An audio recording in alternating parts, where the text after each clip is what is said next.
Okay, this is a review of the first collection of JMS's Spider-Man run. So let's get going. One thing that needs to be said from the beginning of this review, of the first part of his run, is that this comic is executed to perfection, or at least near perfection. JMS handles Spider-Man exactly the way he should be as an adult after going through his high school and college years.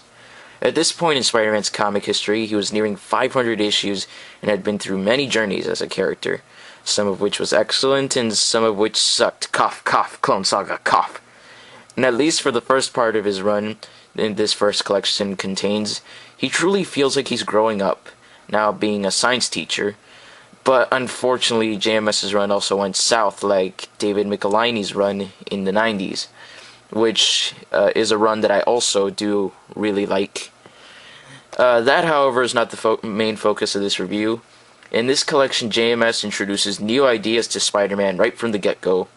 The most important new idea is that Spidey's powers might be totemistic in nature, meaning they were passed down for generations from some kind of spider entity. The sections with the character Ezekiel, who is introduced in the first issue of the run, focuses on this idea.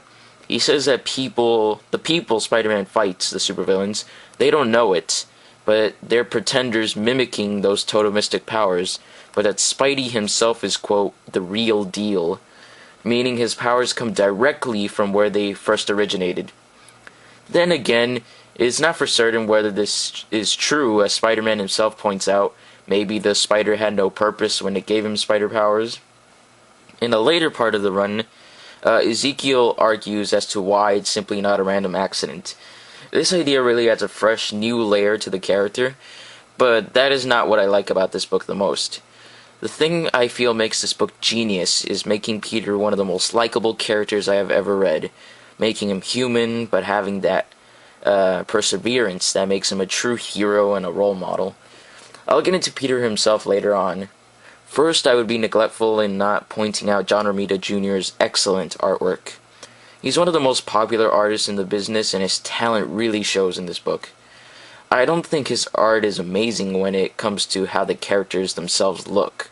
For example, I think Spidey looks cooler on the cover of this collection, which is not drawn by Romita, but he says that his greatest strength is in storytelling, and that is 100% true here.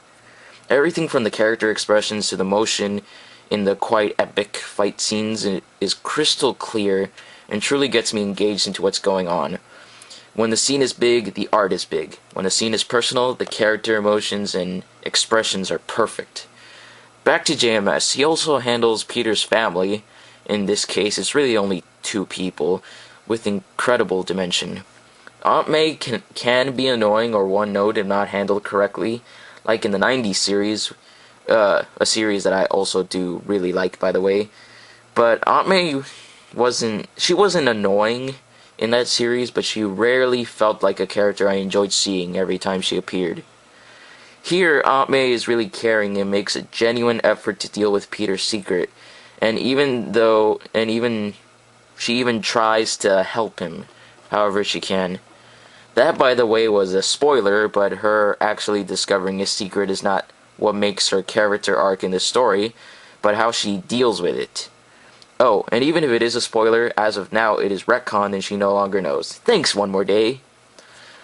Aunt May is really relatable, and she's given relatable qualities, especially in the moments where she is used for humor. My favorite comedic moment with Aunt May is her going to the airport to go to California, and she's making an excuse for Peter's web shooters to the security, saying it's a gynecology device that's hers. The security guards quickly stuff the web shooter back in the bag and saying, that's okay, that's okay, that's okay. There is also an issue in this collection, issue 39, that has no dialogue. I think it's issue 39, I could be mistaken. But in 39, I think, there's no dialogue, so storytelling in the art is allowed to shine. But Aunt May has some of her best moments in that issue without any dialogue. Moving on to the second member of Peter's family is Mary Jane. JMS gives MJ lots of dimension, but she's characterized in a different way from how she was originally in the early comics. Though this could have to do with her growing up, like Peter did, so I'm fine with it. Before, MJ was really confident and she would brush her problems aside, but here she is very concentrated on her problems, at least her problems with Peter. I find it understandable because, as she puts it, Peter's life is pretty overpowering stuff. Later on in JMS's run, MJ and Peter move past this, though not in this book.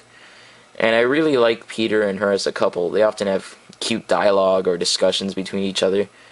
However, that's not to say that in this collection MJ is unlikable, but she also explains that first she needs to figure things out, quote, about herself as well as her relationship with Peter first, before she can really be with him. So later on, when she gets past this, it's believable, and she becomes a more fun character. Aunt May is in this book quite a bit more than MJ because MJ is in California, but MJ also gets good comedic moments in the short time she appears in, especially when she's talking to Peter about the amazing Lobster Man. I'll expand on MJ's dimension as a character in the later reviews of JMS's run. Obviously, the character handled the best is Peter himself. I like that JMS gives Spider-Man an issue or two of him just being a hero and not dealing with a big villain from an arc or dealing with a specific problem in an arc. It's just an issue, a standalone issue of Spider-Man being a good guy, and I really like that. The best example of this is issue 31, where Peter is back in Midtown High and someone starts shooting up the school.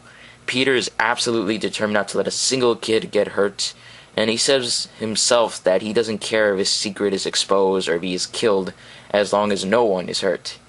In this issue, Peter has one of the most powerful quotes in this book, where he says, "It's not right. Kids shouldn't have to come to school thinking they're going to die. I won't have it." The ending of the issue is quite sad and a perfect conclusion to the themes in the issue. In another of the issues in this collection, Peter has an interesting commentary regarding his students, saying that now much of the innocence when he was their age is lost, and that their road in life will be much harder, which makes him more determined to work harder to teach them. The way JMS writes Peter throughout the book makes him truly feel like a regular guy I would like to hang out with. I think the only person I think is of equal to JMS's writing of Peter Parker is Peter David. But Peter David's a genius, so let's let that slide for now. Where was I? Oh yeah. I really wanted to specify on a scene that I really feel like JMS gets pretty good comedic mileage out of Spider-Man. He says he's walking down a building and a guy on a balcony is eating popcorn, and Spider-Man convinces the guy to give him his popcorn. And before he springs into action to fight the main villain of the story, Shade, Spider-Man is just picking his teeth and he says, "I need something to wash this down with." The final arc in the first JMS collection has a truly epic ending regarding Spider-Man, which feels like a great tribute to Amazing Spider-Man 33 and really shows the character's determination. Speaking of tributes to Amazing 33, check out Amazing Spider-Man 500, which is also written by JMS. Now that's awesome. Before we wrap up, let's briefly touch on the villains. The supervillains in this collection are Morlun, the Shade, which prompts a cool appearance by Doctor Strange, and he's just awesome, and 2 Doc Ocks. Most of them are nowhere near as developed or interesting as Spidey himself, but they do provide a few good lines or moments here and there. The villains are mostly here for Spidey to have epic fights, especially Morlun. Doc Ock in this book doesn't really get a lot to do, but he is well written in the few instances he is given stuff to do. His great line in the book is when he gives Spidey advice on how to defeat the new and more advanced Doc Ock, like this guy stole Dr. Octavius's technology, so they're fighting him, and so Doc Ock gives Spidey advice on how to defeat him, and Spider-Man goes, "You're helping me?" And Doc Ock just responds with, "No, I'm hurting him." There are also a few subtle hints to JMS's later story, The Other. when Peter's talking about the bullying situation at Midtown High to the coach, he says that the kids are getting. The coach says that the kids getting picked on have to, quote, evolve or die. In the end, this collection is just great.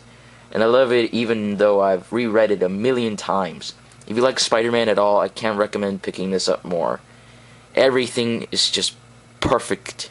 Perfect. It's a shame that JMS's run couldn't end with this level of quality. But I think that was mostly due to Marvel, harassing him, like telling him to tie into Civil War, tie into Back in Black, tie into a crappy retcon. But still, at least for this first part, JMS is on top of the world. And so is John Romita Jr.'s artwork. So, thanks for listening, and stay tuned for my next review. Actually, this review was shorter than I thought it would be. Okay, so, like I said, thanks for listening.